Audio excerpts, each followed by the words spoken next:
Assalamualaikum warahmatullahi wabarakatuh. Selamat pagi anak-anak. Jumpa kembali dengan saya Ibu Rizka Anggi, pengampu Bahasa Indonesia SMA Negeri 3 Brebes kelas virtual. Bagaimana kabar anak-anakku?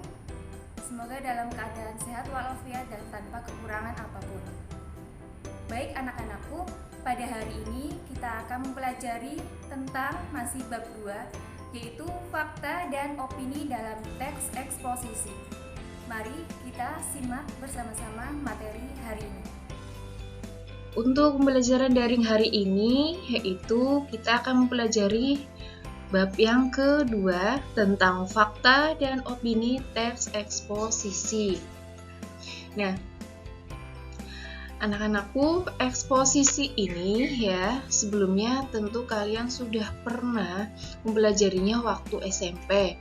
Jadi, di dalam ini kalian hanya mengulas kembali ya pembelajaran waktu SMP tentang teks eksposisi.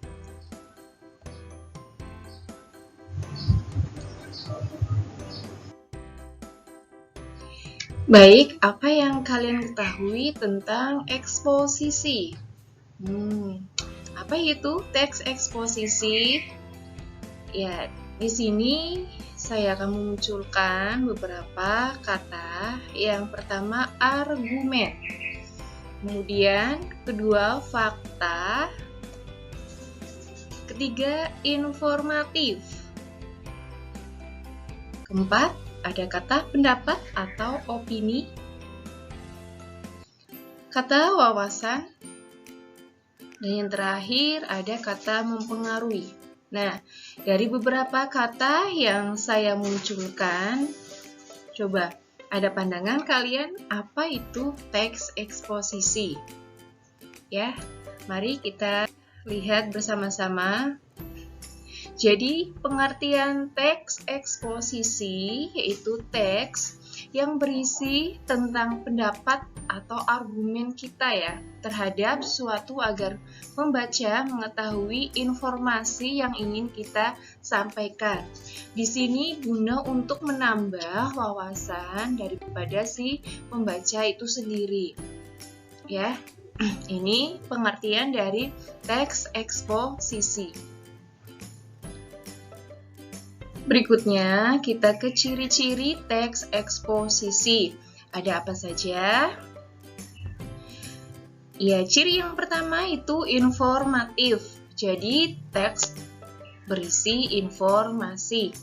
Kemudian, ciri yang kedua, berusaha untuk mempengaruhi. Jadi, kita di sini ya itu berusaha mempengaruhi si pembaca agar si pembaca itu mengetahui informasi yang kita sampaikan ya. Kemudian ciri yang ketiga itu bahasa yang baik dan benar sesuai dengan ejaan. Jadi di sini harus menggunakan bahasa baku. Ciri yang keempat ada berdasarkan fakta ya. Jadi ada beberapa argumen atau pendapat tapi di sini harus berdasarkan fakta. Dan ciri yang kelima, terdapat fakta dan opini ya. Nah, ini nanti yang kita akan bahas yaitu tentang membedakan antara fakta dan opini dalam teks eksposisi.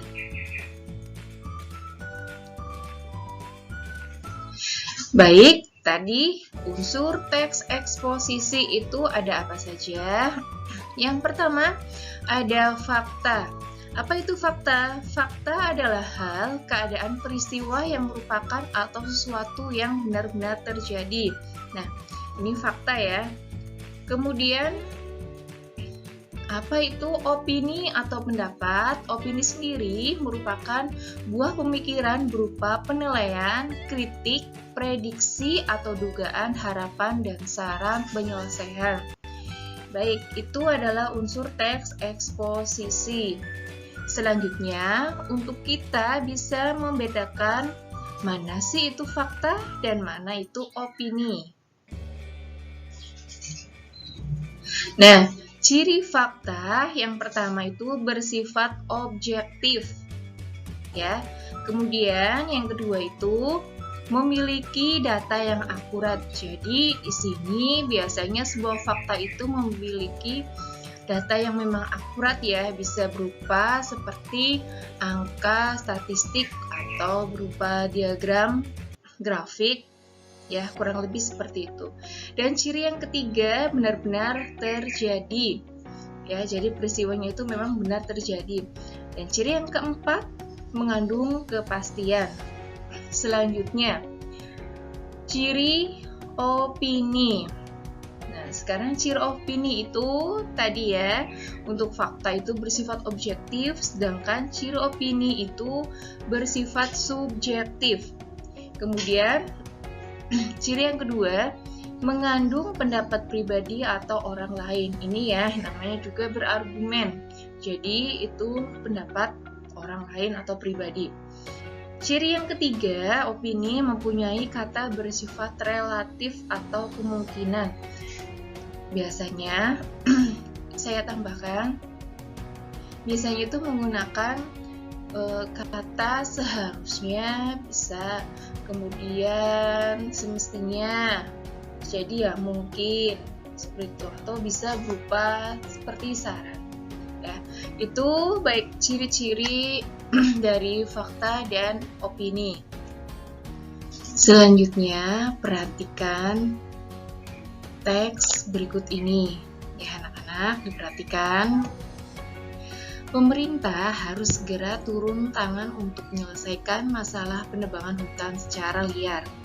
Kalau dibiarkan akan mengakibatkan bencana bagi masyarakat sekitar Gunung Lawu. Nah anak-anak, tebak teks yang tadi merupakan gagasan atau fakta? Tebak? Ya, betul, merupakan gagasan atau pendapat. Ya, kenapa? Karena di dalam teks ini itu ada pandangan ya dari orang lain atau seseorang. Di sini juga berupa saran ya, bahwa pemerintah itu sebisa mungkin harus segera turun tangan untuk menyelesaikan masalah penebangan hutan secara liar.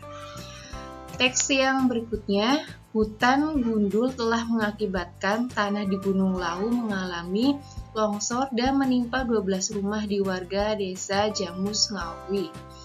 Nah, sekarang coba anak-anak tebak merupakan apa? Ya, merupakan fakta. Alasannya kenapa? Karena di dalam teks ini terdapat data yang akurat. Ya, di sini ya. Dan menimpa 12 rumah warga di desa Jamus Ngawi. Nah, ini merupakan data yang akurat atau terdapat sebuah angka. Demikian pembelajaran virtual pada hari ini. Jika ada materi yang ingin kalian tanyakan, silakan isi kolom komentar. Dan pesan ibu selalu tetap jaga kesehatan dan patuhi protokol kesehatan dari pemerintah. Sekian, selamat pagi. Wassalamualaikum warahmatullahi wabarakatuh.